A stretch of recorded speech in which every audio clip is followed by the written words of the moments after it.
ایک سورہ فاتحہ سے جمیع ارواح المرحومین مومنین و مومنات، شہداء اسلام، علماء اعظام اپنے اپنے مرحومین کے لیے، منتظمین جشن کے مرحومین کے لیے، ان مرحومین کے لیے جن کا کوئی فاتحہ پڑھنے والا نہیں، رحم اللہ من قرأ الفاتحہ۔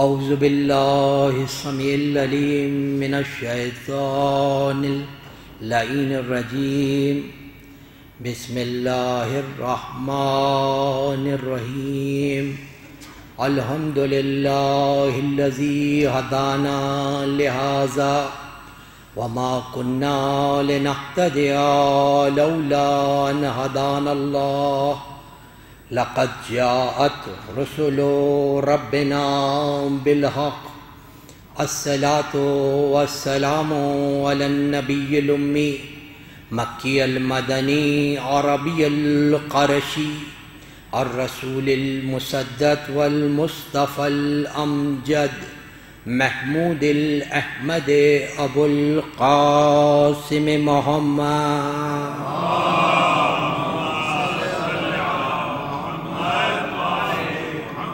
وأهل بيته الطيبين الطاهرين المعصومين المظلومين الذين أذهب الله عنهم الرجس وطهرهم تطهيرا،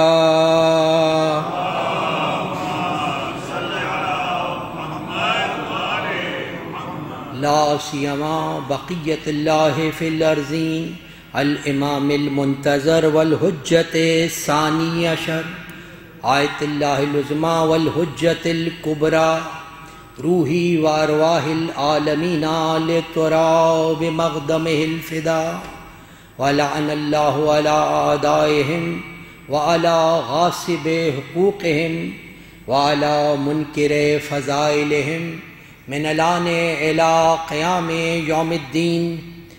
اما بعد فقد قال اللہ سبحانہ وتعالی فی محکم کتابہ الحکیم، وہو اصدق الصادقین وقولہ الحق، ان نرید ان نمن علی الذین استضعفوا فی الارض ونجعلہم ائمۃ ونجعلہم الوارثین۔ درود بھیجیے محمد۔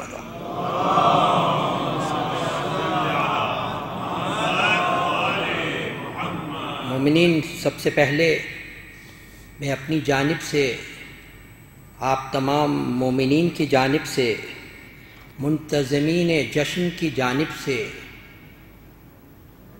حضرت محمد مصطفیٰ صلی اللہ علیہ وآلہ وسلم اور چہردہ معصومین علیہم الصلاۃ والسلام کی خدمت میں ولادت باسعادت بقیت اللہ صاحب عصر والزمان حجت الہی حضرت قائم آل محمد علیہ الصلاۃ والسلام ولادت کا ہدیہ تہنیت پیش کرتا ہوں، اور خداوند کریم کی بارگاہ میں دعا گو ہوں کہ خداوند کریم ان مبارک ساعتوں کو تمام مومنین و مومنات کے لیے خیر و برکت کا باعث قرار دے۔ جو مومنین و مومنات اپنے دلوں میں حاجتیں رکھتے ہیں، خداوندہ ان بابرکت ساعتوں کا واسطہ تمام مومنین کی حاجتوں کو پورا فرما۔ درود بھیجیے محمد و آل محمد پر۔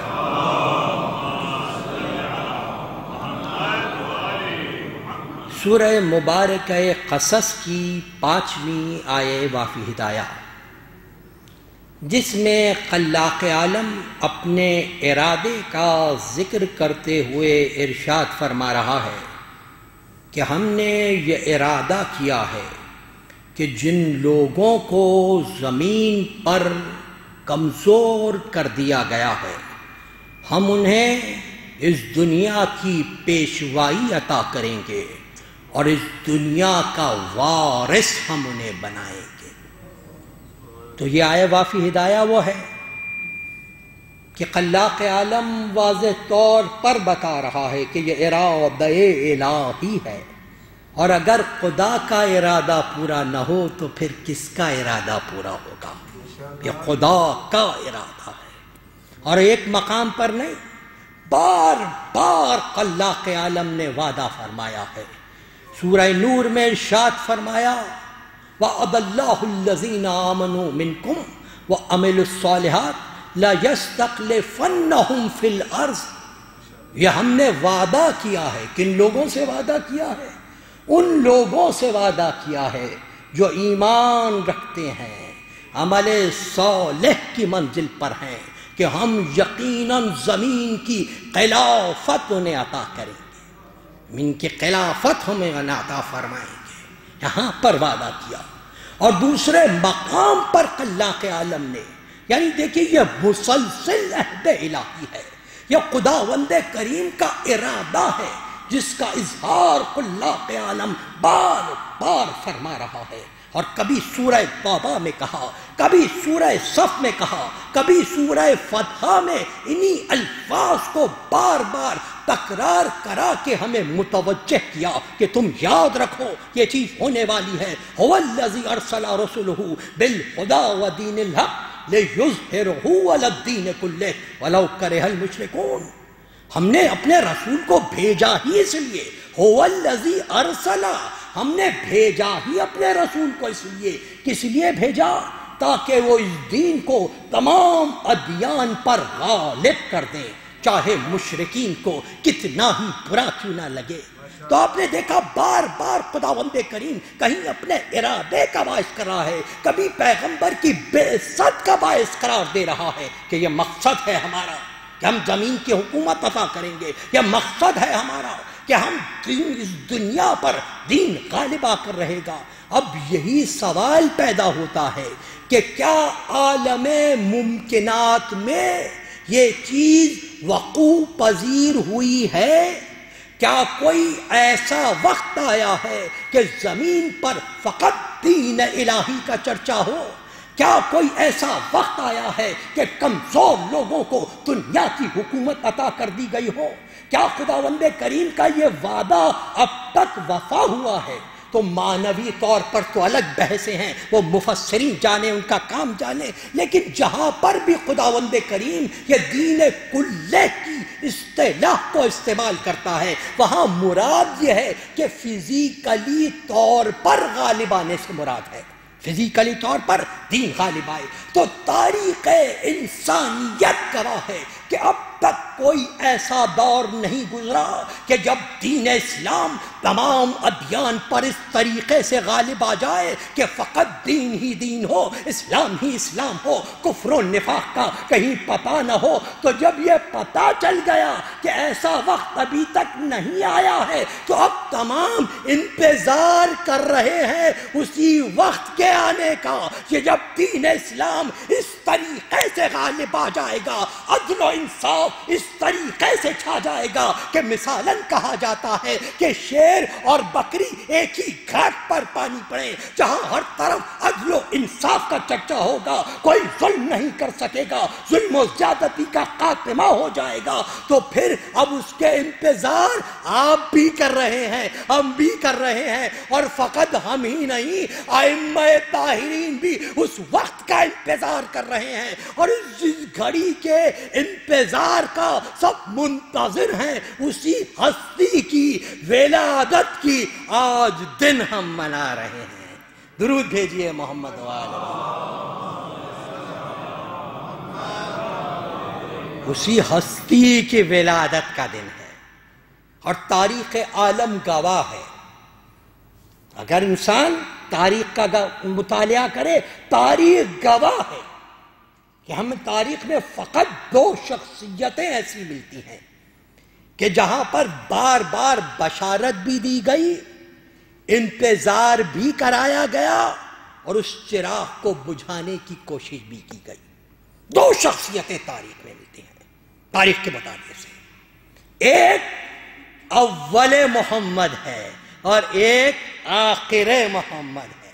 نعرہ تکبیر، نعرہ رسالت، نعرہ حیدری، آواز بلند سلاوات، صلی اللہ محمد۔ ایک اول کی منزل ہے، بشارت کا مقام آ جائے تو یوسف بھی بشارت دے رہے ہیں، یعقوب بھی بشارت دے رہے ہیں، موسیٰ بھی بشارت دے رہے ہیں، عیسیٰ بھی بتا کر جا رہے ہیں، بشارت دے رہے ہیں کہ کوئی آنے والا ہے، ابراہیم بھی بشارت دے رہے ہیں، کبھی دعا کی شکل میں بشارت دے رہے ہیں، کبھی امامت ملی تو امامت کی شکل میں مانگ کر بشارت دے رہے ہیں۔ یہ تمام بشارتیں پہنچ رہی ہیں، بشارتیں آ رہی ہیں کہ ہاں ایک آخری رسول آنے والا ہے، ایک آخری پیغمبر آنے والا ہے۔ سب لوگ منتظر ہیں، سب لوگ انتظار میں ہیں کہ ہاں وہ آئے گا جو تاریخیوں کو ختم کرے گا، ہاں وہ آئے گا جس پر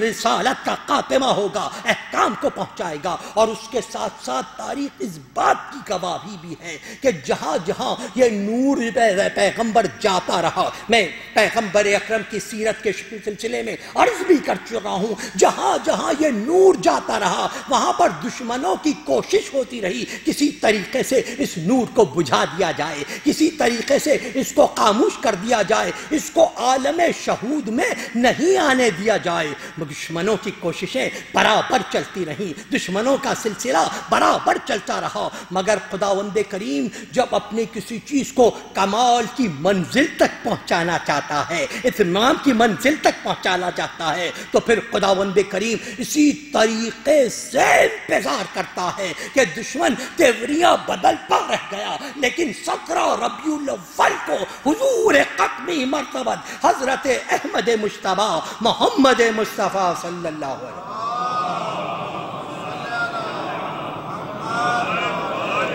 اس دنیا میں تشریف لائے اور آپ نے آ کر بتایا، ہاں یہاں پر یہ اول محمد اور آخر محمد کی مماثلت ہے۔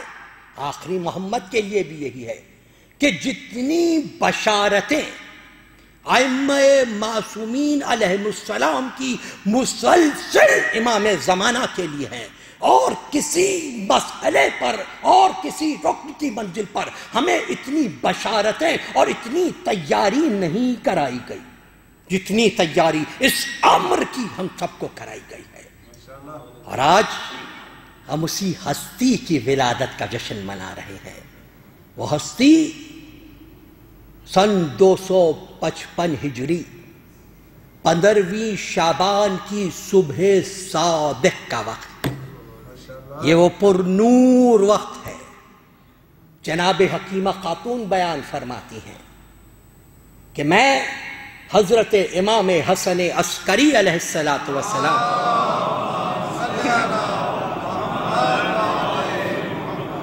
کے گھر میں تھی کہ امام نے مجھ سے ارشاد فرمایا، اے پھوپھی آج رات کو آپ یہیں پر قیام فرمائیے، کیونکہ خداوند کریم آج کی رات مجھے وسیع عنایت کرنے والا ہے۔ آج کی رات حجت الہی کی ولادت کی رات کی صبح ہو۔ جناب حکیمہ خاتون نے پوچھا کہ اے فرزند، کس کے بطن سے یہ فرزند متولد ہوں گے؟ آپ نے ارشاد فرمایا، نرجس خاتون کے بطن سے۔ تو جناب حکیمہ خاتون نے کہا، میں تو نرجس میں ایسے حمل کے کوئی آثار نہیں پاتی۔ تو امام نے ارشاد فرمایا، نرجس کی مثال مادر موسیٰ کی سی ہے، جس طریقے سے موسیٰ کے حمل کی خلاق عالم نے حفاظت فرمائی تھی فرعون سے، اسی طریقے سے حجت الہی کے نور کی خدا حفاظت فرمانے والا ہے۔ جناب حکیمہ خاتون بیان کرتی ہیں، میں آدھی رات کے وقت نماز شب کے لیے کھڑی ہوئی، میرے ساتھ نرجس بھی نماز شب پڑھ رہی تھیں۔ میرے دل میں یہ خیال پیدا ہوا کہ امام نے جس کے آنے کی بشارت دی ہے، ابھی تو بہت وقت گزر گیا ہے، یہ دل میں خیال آنا تھا کہ امام نے اپنے حجرے سے آواز دی، اے پھوپھی جلدی نہیں فرمائیے، حجت الہی کی آمد کا وقت انتہائی قریب ہے، انتہائی نزدیک ہے۔ وہ فرماتی ہیں میں تہجد کی نماز سے فارغ ہوئی، نماز سے فارغ ہونے کے بعد میں نے جناب نرجس خاتون کی طرف رخ کیا تو مجھے عجیب انداز میں نظر آئیں۔ میں نے ان کو سینے سے لگا لیا، سورہ قل هو اللہ، سورہ انا انزلنا اور آیت الکرسی کی تلاوت کی۔ وہ فرماتی ہیں میں یہ آیتیں ادھر تلاوت کر رہی تھی اور بچہ شکم مادر میں ان کی تلاوت کر رہا تھا، شکم مادر سے آوازیں آ رہی تھی، میں جو پڑھ رہی تھی بچہ شکم مادر میں پڑھ رہا تھا۔ وہ کہتی ہیں حجرے میں گئے، میں نے دیکھا ایک نور ساطع ہو گیا، ایک نور ساطع ہو گیا۔ میری نظر پڑی کہ کوئی شہزادہ ہے، کوئی بچہ ہے جو سجدہ خالق میں جھکا ہوا ہے، جو سجدہ خالق ادا کر رہا ہے۔ میں نے بچے کو اٹھایا، امام کی آواز آئی اے پھوپھی میرے فرزند کو میرے پاس لائیے۔ میں امام کے پاس لے کے گئی، امام نے دیکھا، پیشانی کا بوسہ دیا اور اس کے بعد اپنی زبان صاحبزادے کے منہ میں دی۔ صاحبزادے جب زبان ٹوٹ چکے، امام نے فرمایا اے فرزند خدا کی کوئی آیت کی تلاوت کرو، تو امام نے اسی سورہ قصص کی 5ویں آیت کی تلاوت فرمائی، انا نريد ان نمن على الذين استضعفوا في الارض وجعلناهم ائمة وجعلناهم الوارثين۔ اسی آیت کی تلاوت کی کہ خدا کا یہ ارادہ ہے کہ جو لوگ زمین پر کمزور کر دیے گئے ہیں خداوند کریم انہیں طاقت عطا فرمائے گا، انہیں امامت و پیشوائی عطا فرمائے گا اور انہیں اس دنیا کا وارث بنائے گا۔ درود بھیجیں محمد والے۔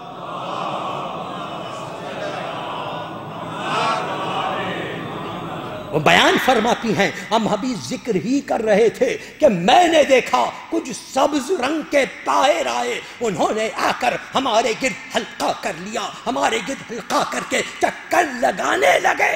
امام علیہ السلام نے ایک طائر کو مخاطب کر کے ارشاد فرمایا اس بچے کی حفاظت کا انتظام کرنا، بچے کی حفاظت کا انتظام کرنا۔ جناب حکیمہ خاتون نے پوچھا، میں نے امام سے پوچھا یہ طائر کون ہیں؟ تو کہا یہ فرشتگان الہی ہیں، اور میں نے جس طائر کے سپرد اس بچے کی حفاظت کو کیا ہے وہ ملائکہ کے سردار حضرت جبریل علیہ السلام ہے۔ یہ جبریل کی منزل ہے، امام کی حفاظت پر معمول ہے، جبریل امام کی حفاظت کی منزل پر ہے۔ یہاں پر آج بیان کرتے ہیں کہ امام علیہ السلام جیسے کہ ائمہ طاہرین علیہ السلام ہیں کہ طیب و طاہر و مخدوم پیدا ہوتے ہیں، مگر امام کے داہنے ہاتھ پر قرآن کی ایک آیت لکھی ہوئی تھی، قرآن مجید کی۔ امام جب متولد ہوئے امام کے ہاتھ پر یہ آیت لکھی ہوئی تھی، جاء الحق وزہق الباطل ان الباطل کان زہوقا۔ حق آ گیا، باطل مٹ گیا، اور باطل تو ہے ہی مٹنے کے لیے۔ درود بھیجے محمد و آل محمد۔ اور اس کو حضرت نسیم امروہی نے خوب ارشاد فرمایا ہے کہ چشم و چراغ دیدہ نرجس عین خدا کی آنکھ کا تارا، چشم و چراغ دیدہ نرجس عین خدا کی آنکھ کا تارا، بدر کمال نیمہ شاباں 14واں اختر اوج بقا کا، حامی ملت ماہی بدعت کفر مٹانے خلق میں آیا، وقت ولادت ماشاء اللہ قرآن سورت دیکھ کے بولا، جاء الحق وزہق الباطل ان الباطل کان زہوقا۔ درود بھیجیں محمد و آل محمد۔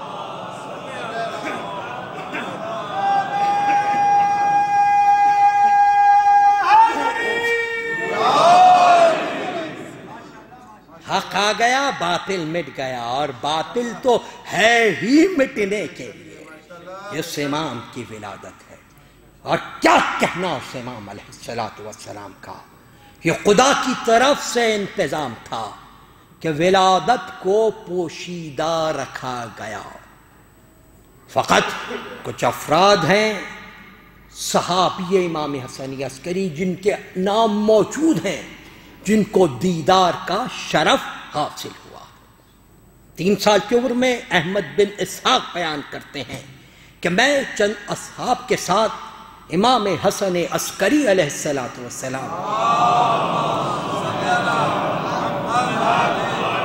کی خدمت میں حاضر ہوا اور میں نے عرض کی کہ مولا، ہم نے آپ کے آباء و اجداد سے سنا ہے کہ زمین بغیر حجت خدا کے اپنی جگہ پر قائم نہیں رہ سکتی، ایک کامل انسان ہونا ضروری ہے۔ آپ کے بعد وہ کون سی ہستی ہے جو حجت الہی کی منزل پر ہوگی؟ آپ نے فرمایا احمد بن اسحاق، خداوند کریم نے تمہیں اس بات کا شرف عطا کیا ہے کہ تم اس ہستی کے دیدار سے سرفراز ہو۔ پھر آپ بیت الشرف میں تشریف لے گئے، جب واپس آئے تو ایک 3 سال کا انتہائی خوبصورت شہزادہ بیٹا آپ کی گود میں تھا۔ آپ نے کہا دیکھو میرے بعد یہ حجت الہی ہیں، مگر اس دن کے بعد تم ان کی زیارت سے فیضیاب نہیں ہو سکو گے۔ میں نے پوچھا فرزند رسول کوئی ایسی نشانی مل جائے تاکہ دل کو یقین حاصل ہو جائے؟ تو آپ نے فرزند سے مخاطب ہو کر کہا بیٹا ان کے سوال کا جواب دو۔ تو میرے امام نے 3 سال کی عمر میں ارشاد فرمایا انا حجت اللہ و انا بقیت اللہ، میں ہی اللہ کی زمین پر حجت ہوں اور خداوند کریم نے جسے باقی رکھا ہے وہی میں ہوں۔ کہ امام علیہ السلام اور ظاہر بات ہے ائمہ کی احادیث میں بھی ہے کہ لوگوں کو شک ہوا ولادت پہ، کیونکہ ولادت پوشیدہ رکھی گئی تھی، اور شک کی ایک بنیادی وجہ یہ بھی رہی جیسا کہ حفاظت کے لیے خدا کے عالم نے حفاظت کیا تھا کہ امام حسن عسکری نے اپنی وصیت میں ذکر نہیں فرمایا تھا۔ اس کی وجہ یہی تھی بنیادی، کیونکہ معتمد نے لوگوں کو مقرر کیا ہوا تھا، بار بار آ کر امام کے گھر پر، دوسرے الفاظ میں دنیاوی الفاظ میں کہا جائے کہ جیسے چھاپا مارا جاتا ہے، نگرانی کی جاتی ہے، بار بار آ کر نگرانی کی جاتی تھی اور دیکھا جاتا تھا کہ کوئی بی بی حمل سے تو نہیں ہے، طے کیا جاتا، بار بار نگرانی کی جاتی تھی۔ تو خداوند کریم نے اس طریقے سے حفاظت فرمائی تھی اپنے حجت الہی کی، تاکہ دشمنوں کے شر سے، کیوں یہ سب ظالم جانتے تھے رسول اللہ کی پیغام حدیث ہے کہ آنے والا ہے جو ظلم و ستم کا خاتمہ کر دے گا، اور یہ حدیث بھی پہنچی تھی کہ وہ 12واں ہوگا، اور سب کو پتا تھا 11 مکمل ہو چکے ہیں، اب آنے والا 12واں ہی ہے، یہی ہے کہ جو خاتمہ کرے گا، لہٰذا وہ یہی سمجھتے تھے تو اس بارے میں تیاری کرتے تھے۔ تو امام علیہ السلام نے وصیت میں ذکر نہیں کیا تھا۔ یہ بالکل اسی طریقے سے ہے جیسے حضرت امام جعفر صادق علیہ السلام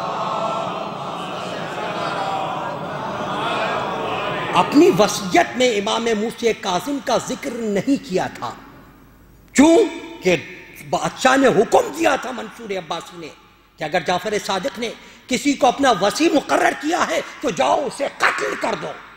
جب وہ لوگ پہنچے ہیں تو یہ امام کی وصیت تھی، امام نے ارشاد فرمایا میں 5 کو وصی مقرر کر رہا ہوں، ایک خود منصور عباسی ہے، ایک محمد بن سلیمان گورنر مدینہ کا بیٹا ہے، 2 آپ کے بیٹے اور آپ کی زوجہ جناب حکیمہ خاتون۔ جب یہ اس کو پتا چلا تو اس کو پتا چلا ایک تو مقرر کیا ہی نہیں، تو اس طریقے سے قتل سے باز ہے۔ یہ خداوند کریم کا انتظام ہوا کرتا ہے۔ خداوند کریم جب اپنی چیزوں کو کمال کی منزل تک پہنچانا چاہتا ہے، اور یہ امام جس کے لیے میں نے عرض کیا کہ ہم احادیث ہمیں پیغمبر اکرم کی، ائمہ طاہرین کی ملتی ہیں کہ جہاں پر ہمیں متوجہ کرایا گیا ہے، بار بار بتایا گیا ہے کہ دیکھو انتظار کرنا، آنے والا آئے گا، آنے والا آئے گا، بار بار ائمہ نے تاکید فرمائی ہے۔ اللہ کے رسول نے ارشاد فرمایا، یہ وہ حدیث ہے جس کو سب نے نقل کیا کہ دنیا کا اس وقت تک خاتمہ نہیں ہوگا جب تک میرے اہل بیت میں سے میرے نام کا شخص اس دنیا پر حکومت نہ کر لے، اس وقت تک دنیا کا خاتمہ نہیں ہونے والا۔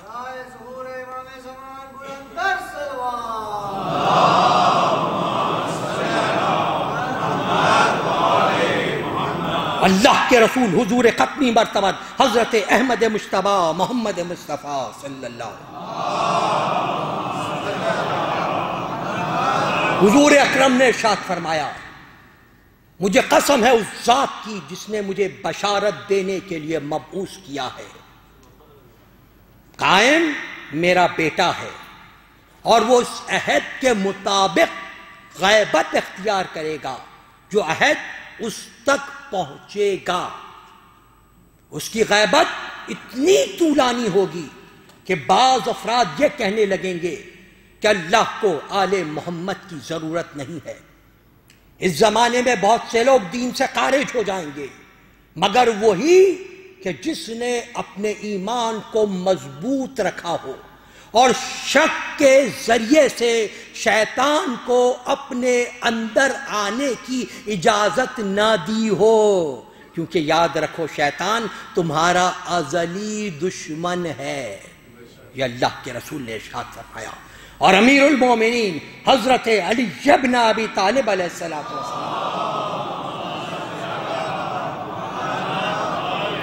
ارشاد فرمایا کہ مہدی ہم میں سے ہے، ہمارے علاوہ کسی اور میں مہدی منتظر نہیں ہے، آخری زمانے میں ظہور کرے گا۔ اور جناب فاطمۃ الزہرا سلام اللہ علیہا شہزادی کونین امام حسین علیہ السلام کو مخاطب کر کے ارشاد فرمایا تھا، اے حسین جب تم پیدا ہوئے تھے تو اللہ کے رسول ہمارے گھر آئے اور پیغمبر اکرم نے تمہیں اپنے دونوں ہاتھوں میں اٹھا کر کہا یہ حسین کو لے لو، یہی حسین ہے جو 9 ائمہ کے باپ ہیں، ان کی صلب میں صالح امام آنے والے ہیں اور ان میں کا نوا مہدی ہوگا۔ حضرت امام حسن مجتبی علیہ السلام ارشاد فرمایا اللہ کے رسول کے بعد امام 12 ہیں، ان میں سے 9 میرے بھائی حسین ابن علی کی نسل میں سے ہے، اور اس امت کا مہدی بھی انہی کی نسل میں سے ہوگا۔ اور حضرت امام حسین شہید کربلا نے ارشاد فرمایا درود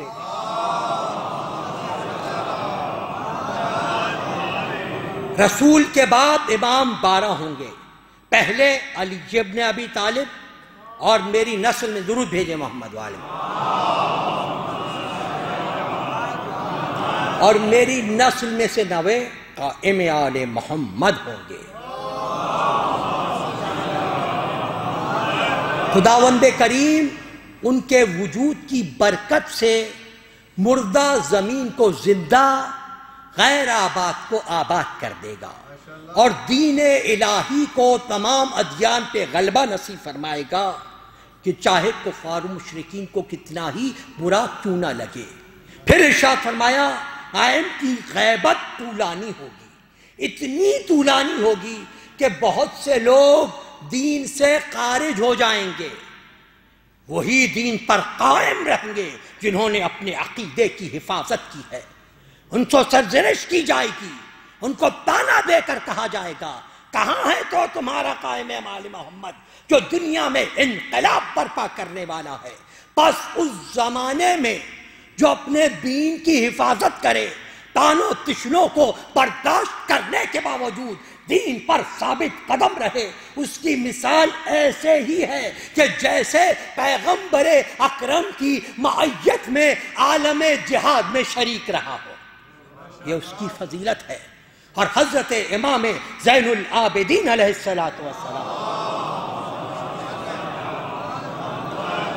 نے ارشاد فرمایا قائم کی ولادت کو مخفی رکھا جائے گا، مخفی رکھا جائے گا، یہاں تک کہ لوگ کہنے لگیں گے کہ ابھی پیدا ہی نہیں ہوئے ہیں۔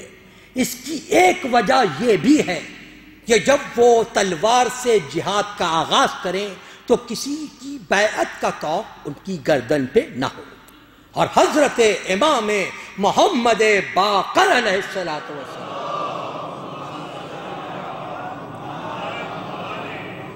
ارشاد فرمایا اس ذات کبریا کی قسم کہ جس نے محمد مصطفیٰ کو رسالت سے اور ہمیں اس کے بعد امامت سے سرفراز فرمایا ہے۔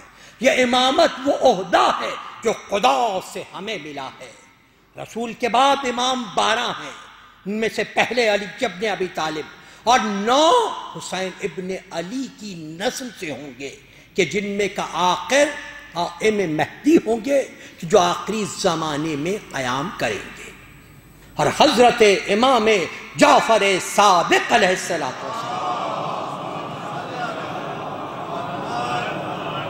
سید محمد حمیری یا حمیری بیان کرتے ہیں، ایک زمانے میں اصل میں یہ مہدی کا عقیدہ چونکہ ایک بہت الگ سبجیکٹ ہے، اس قدر تھا کہ بہت سے لوگوں نے دعویٰ بھی کیا مہدی ہونے کا، اور بعض لوگوں نے دوسروں کی طرف اس بات کو منسوب بھی کیا، جیسے جناب محمد حنفیہ۔ جناب محمد حنفیہ نے کبھی بھی اس بات کا دعویٰ نہیں فرمایا، لیکن یہ روایت محمد حمیری بیان کرتے ہیں کہ میں ایک زمانے تک محمد حنفیہ کی غیبت کا قائل رہا اور اس بات کا قائل تھا کہ وہ غیبت کی زندگی گزار رہے ہیں، مگر خداوند کریم نے مجھ پر احسان عظیم کیا اور حضرت جعفر ابن محمد امام جعفر صادق علیہ السلام کے ذریعے سے جب حق مجھ پر آشکارا ہو گیا اور میں امامت کا دلائل و براہین کے ساتھ قائل ہو گیا، تو میں نے امام سے عرض کی کہ فرزند رسول، ہم تک مسلسل یہ روایات پہنچی ہیں کہ آپ میں سے کوئی غیبت اختیار کرے گا، میں آپ سے التماس کرتا ہوں کہ آپ مجھے مطلع فرمائیے کہ وہ کون ہوگا کہ جو غیبت میں جائے گا تو کرے گا۔ آپ نے ارشاد فرمایا وہ میری 6ٹھی نسل سے ہوگا، اور رسول کے بعد ائمہ میں آنے والے 12 اماموں میں سے آخری حجت الہی ہوگا، ایک زمانے تک غیبت کی زندگی گزارے گا، جب خدا اذن دے گا ظہور کرے گا، عالم غیبت میں اس کا نام پکارنے کی ممانعت کی گئی ہے۔ درود بھیجے محمد و آل محمد۔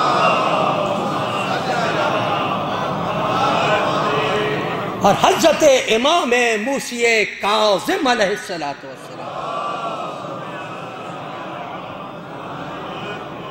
جناب یونس بن عبد الرحمن نے ایک دن پوچھا امام سے، کیا آپ قائم برحق نہیں ہیں؟ آپ نے ارشاد فرمایا بے شک میں قائم برحق ہوں، مگر وہ قائم نہیں ہوں کہ جو دنیا کو اس طریقے سے عدل و انصاف سے بھر دے گا جب وہ ظلم و جور سے بھر گئی ہوگی، دشمنان الہی کا خاتمہ کر دے گا۔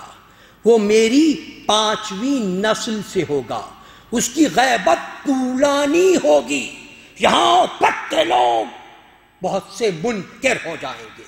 پھر آپ نے یہاں بشارت دی جو علماء نے بار بار تحریر کیا کہ اس سے بہتر بشارت چاہنے والوں کے لیے، انتظار کرنے والوں کے لیے نہیں ہو سکتی۔ امام نے ارشاد فرمایا مگر خوشا نصیب ہیں وہ شیعہ، وہ ہمارے ماننے والے جو غیبت کے زمانے میں ہماری ولایت پر قائم رہیں گے۔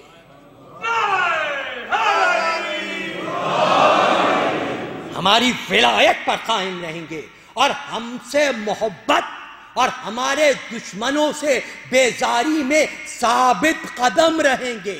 کوئی چیز ان کے قدم استقلال کو اکھاڑ نہیں سکے گی، تو پھر ہم ان کو یہ شرف عطا کریں گے کہ وہ ہم سے ہیں، ہم ان سے ہیں۔ وہ ہمارے امام ہونے پر راضی، ہم ان کے شیعہ ہونے پر راضی، اور روز قیامت وہ اور ہم ایک ساتھ ہوں گے۔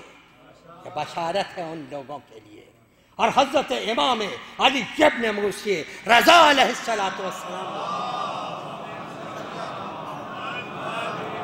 ریان بن سلط سے ارشاد، ریان بن سلط نے پوچھا کیا مولا آپ ہی صاحب امر نہیں ہیں؟ آپ نے ارشاد فرمایا بے شک میں صاحب امر ہوں، مگر وہ صاحب امر جو ساری دنیا پہ حکومت کرے گا، کفر و نفاق کا خاتمہ کر دے گا، وہ میری 4تھی نسل سے آنے والا ہے۔ وہ جیسا جوان ہوگا خدا وہ قدرت طاقت عطا کرے گا کہ اگر بڑے سے بڑے درخت کو مضبوط سے مضبوط درخت پر ہاتھ رکھ دے درخت اپنی جگہ سے ہٹ جائے گا، پہاڑوں کے درمیان آواز دے پہاڑ چورا چورا ہو جائیں گے۔ وہ اس شان سے خدا اسے بھیجے گا، ہاتھ میں اس کے موسیٰ کا عصا ہوگا، اس کے انگلی میں سلیمان کی انگوٹھی ہوگی، آیات الہی کو لے کر تشریف لائے گا۔ جب تک چاہے گا خدا پردہ غیبت میں رکھے گا، جب چاہے گا ظہور کرے گا، اور اسی کے ذریعے سے خداوند کریم اپنے احکام کو نافذ فرمائے گا۔ نعرہ تکبیر، نعرہ رسالت، نعرہ حیدری، آواز بلند صلوات۔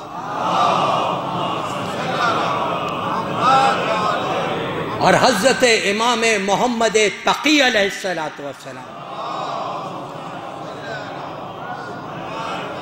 نے اپنے جلیل القدر صحابی شاہ عبد العظیم حسنی سے ارشاد فرمایا کہ قائم ہی مہدی موعود و مہدی برحق ہے۔ ان کی غیبت کے زمانے میں ان کا انتظار اور ان کے ظہور کے زمانے میں ان کی اطاعت واجب کر دی گئی ہے۔ وہ میری تیسری نسل سے ہوں گے، اور قسم ہے مجھے اس ذات باری تعالیٰ کی جس نے محمد مصطفیٰ کو رسالت کے ساتھ اور ہمیں امامت کے ساتھ سرفراز فرمایا ہے۔ اگر قیامت کا ایک دن بھی باقی رہ جائے گا تو خداوند کریم اس دن کو اتنا طویل کر دے گا کہ مہدی ظہور کریں گے اور دنیا پر حکومت فرمائیں گے۔ خداوند کریم ایک رات میں ان کی کامیابی کے مراحل کو طے فرمائے گا، جس طریقے سے موسیٰ کو ایک رات میں نبوت عطا فرمائی تھی۔ اور میرے فرزند کی غیبت کے زمانے میں بہترین عمل انتظار فرج ہے، اس کا انتظار کرنا امت کا بہترین عمل ہے۔ اور حضرت امام علی النقی علیہ السلام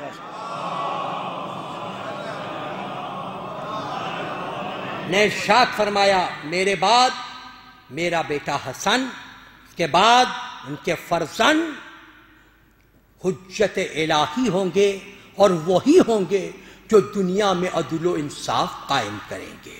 اور حضرت امام حسن عسکری علیہ السلام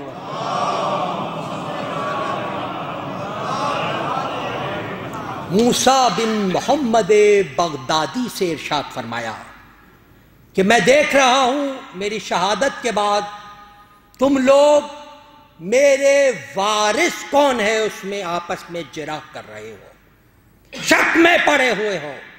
خبردار اس بات کو جان لو، جو شخص تمام ائمہ کا اقرار کرے مگر میرے بیٹے کی امامت کا انکار کرے، وہ اسی طریقے سے ہے جیسے تمام انبیاء و مرسلین کا اقرار کر دیا جائے مگر محمد مصطفیٰ کی رسالت کا انکار کر دیا جائے، اسی طریقے سے نسبت ہے۔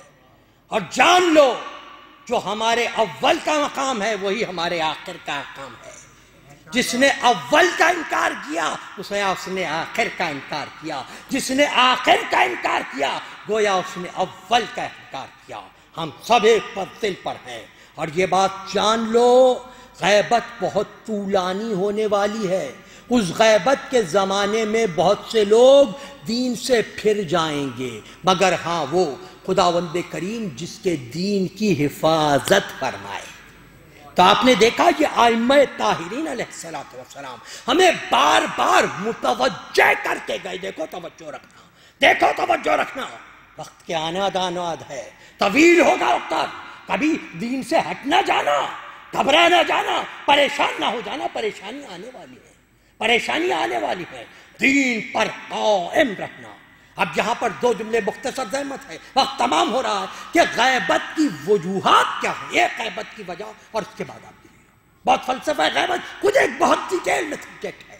ایک وجہ یہ ہے کہ اللہ کے عالم نے تمام انبیاء وہ ہیں جن کے ذریعے سے خداوند کریم کی معرفت ہوئی ہے، تمام انبیاء کے ذریعے سے خداوند کریم پہچانا گیا ہے، اور خداوند کریم نے 1,23,999 انبیاء کو جو شرف عطا کیا تھا، فضیلتیں عطا کی تھیں، جو فضائل و مناقب عطا کیے تھے، خداوند کریم نے ان تمام فضائل کو، فضیلتوں کو جمع کر دیا ذات ختمی مرتبت حضرت احمد مجتبیٰ محمد مصطفیٰ صلی اللہ علیہ وسلم۔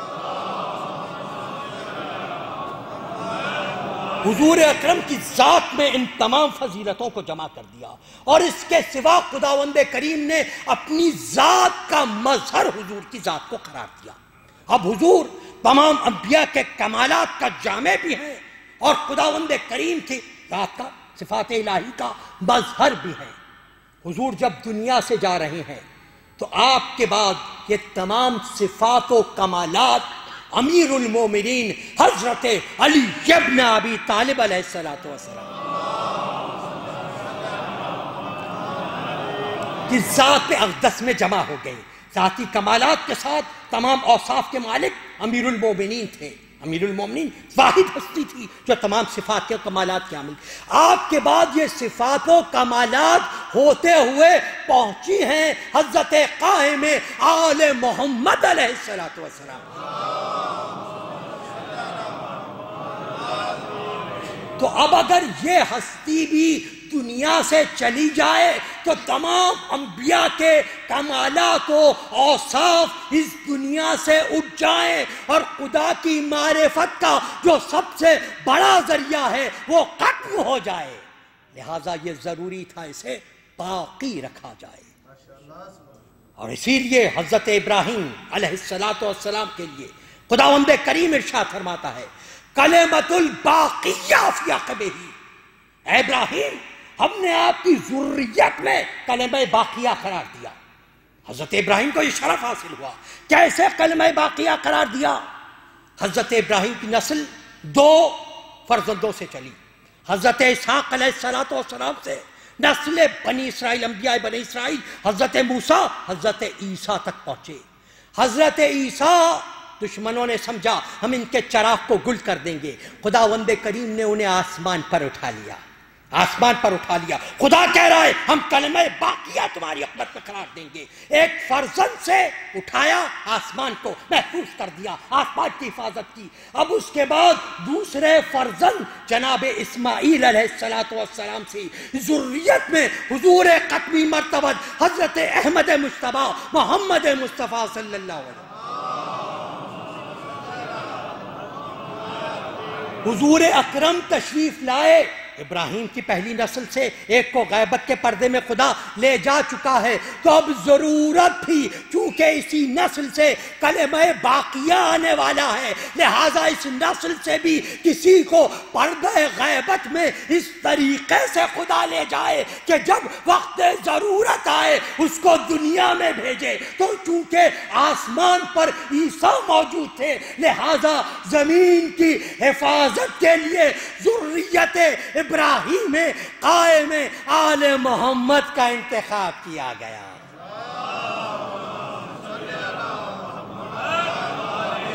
اور آپ کے ذریعے سے حفاظت فرمائی گئی۔ آسمان و زمین یہ کلمہ باقیہ ہے ذریت حضرت ابراہیم علیہ السلام میں۔ مطمئن وقت کم ہے، انتظار کی منزل۔ آخری بات، انتظار کسے کہتے ہیں؟ ہم بار بار کہتے ہیں مولا یہ الاجل الاجل۔ ایک مثال بیان کرتا ہوں مختصر ترین، کہ اگرچہ مثال یقیناً ناقص ہے، لیکن مثال قرآن مجید نے بھی اس لیے بیان کیا، ہم نے اس لیے بیان فرما کی ہے تاکہ چیزوں کو، مسئلوں کو سمجھنے میں لوگوں کو آسانی ہوتی ہے۔ یہاں پر لوگ موجود ہیں تو ان کو سمجھنے میں بھی آسان ہے۔ کوئی یہاں پر بیٹا رہتا ہے، فرما بردار بیٹا، اطاعت گزار بیٹا۔ اب وہ چاہتا ہے کہ اپنے باپ کو، جو اپنے ملک میں رہتے ہیں، والد صاحب کو میں یہاں بلواؤں۔ یہاں بلوانے کے لیے ایک تو انتظام ہے، فزیکلی گھر کا انتظام کیا گیا، جو انتظام کیا گیا۔ دوسرا انتظام یہ ہے، چونکہ اطاعت گزار بیٹا ہے، مزاج شناس بیٹا ہے، وہ اس بات کا مقصد یہ ہے کہ میرے والد یہاں رہیں تو آرام سے رہیں اور راضی رہیں، تو اب اس کا تقاضا یہ ہے کہ وہ یہ جانتا ہو کہ میرے والد کس چیز سے راضی ہوتے ہیں، کس چیز سے ناراض ہوتے ہیں۔ پتہ ہے میرے والد پسند کرتے ہیں کہ نماز اول وقت ادا کی جائے، میرے والد پسند کرتے ہیں کہ گھر میں تلاوت کلام پاک ہو، میرے والد پسند کرتے ہیں کہ جب کوئی بھی داخل ہو آئے سلام سے اپنے کلام کا آغاز کرے، یہ میرے والد کو پسند ہے۔ اور جو چیزیں ناپسند ہیں وہ پسند نہیں کرتے کہ گانے کی آواز کانوں میں جائے، وہ پسند نہیں کرتے کہ بیہودہ فلمیں ٹی وی پر دیکھی جائیں، وہ پسند نہیں کرتے کہ گھر میں ایسے زبان میں بات ہو جو تہذیب کے خلاف ہو۔ تو اب اگر فرما بردار بیٹا ہے، اطاعت گزار بیٹا ہے، مزاج شناس بیٹا ہے، تو وہ یہ انتظام کرے گا کیونکہ مقصد ہے باپ راضی رہے، باپ اطمینان سے رہے۔ تو اب ذرا سوچئے، ایک دنیاوی باپ کے لیے تو ہم اتنا انتظام کریں، اور وہ ہستی جس کو آپ بار بار بلا رہے ہیں، آئیے مولا آئیے مولا، کیا ہم اس لحاظ سے اپنی تیاری کی ہے؟ کیا ہمیں پتہ نہیں ہمارا مولا کس چیز سے ناراض ہوتا ہے؟ کیا ہمیں پتہ نہیں ہمارا مولا کس چیز سے راضی ہوتا ہے؟ تو اب اگر ہم فقط انتظار کرتے رہیں، فقط زبان سے کہتے رہیں، عملی طور پر اقدام نہیں کریں، تو کیا ہم صحیح معنوں میں الاجل کہہ رہے ہیں؟ کیا یہ کلمہ زبان سے جاری ہو رہا ہے؟ تو اب یہ لمحہ فکریہ ہے۔ بہرحال وقت تمام ہوا، 2 لمحوں کی زحمت میں نے زیادہ وقت لے لیا، 2 باتیں اور آپ کے لیے 2 درود بھیجے محمد و آل محمد پر۔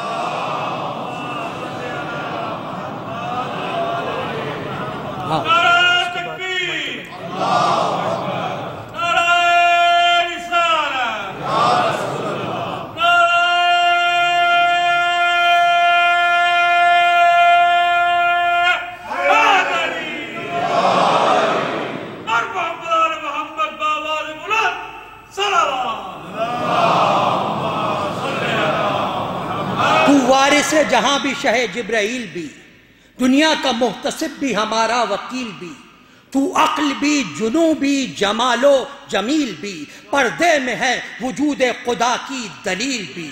دنیا تیرے مزاج سماعت کا نام ہے، محشر تیرے ظہور کی ساعت کا نام ہے۔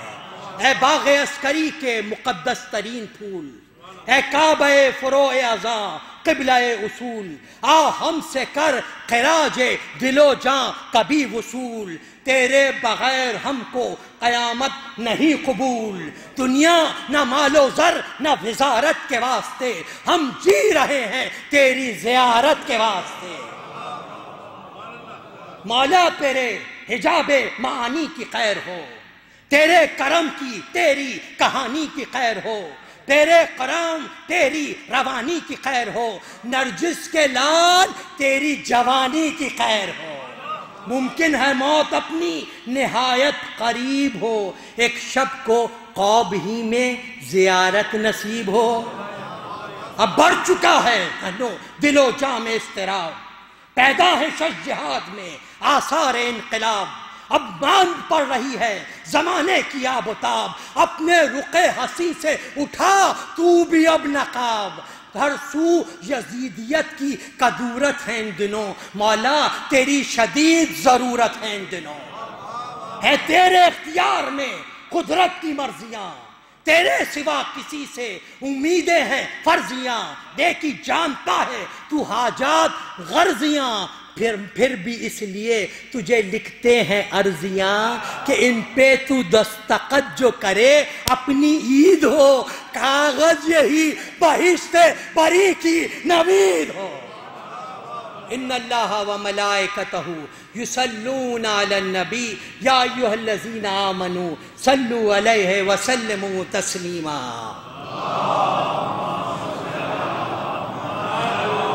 خداوندہ یہ تمام مومنین حاجت مند ہیں، ان کی حاجات شرعیہ کو پورا فرما۔ جو بیمار و بے روزگار ہیں صحت و تندرستی عطا فرما، روزگار عطا فرما۔ جو لا ولد ہیں اولاد صالح عطا فرما۔ اے بے اولاد ہیں صحیح تربیت کرنے کی توفیق عطا فرما۔ بہنوں بیٹیوں کے رشتوں کی وجہ سے پریشان ہیں، بہترین کفو عنایت فرما۔ مومنین و مومنات، مسلمین و مسلمات جہاں کہیں بھی آباد ہیں، جان و مال و عزت و آبرو کی حفاظت فرما، مقامات مقدسہ کی حفاظت فرما، مراج و عظام کی حفاظت فرما، ظہور امام میں تعجیل فرما، یاور و انصار میں شامل ہونے کی توفیق عطا فرما۔ مومنین تشریف رکھیے، ابھی دعائے مجیر کی تلاوت کی جائے گی اور اس کے بعد شعراء کرام اور اپنا قصیدے پیش کریں گے۔ مومنین ایک ہمارے یہاں کے اس کے والنٹیئر ہیں، ان کی والدہ کا انتقال ہو گیا ہے، سیدہ خاتون بنت حسن ذکی اور سید علمدار حسین ابن سید ذکی حسین اور سید محمد باقر ابن سید رضا حسین افتخار علی اور تمام مومنین کے مرحومین مومنات کے لیے سورہ فاتحہ۔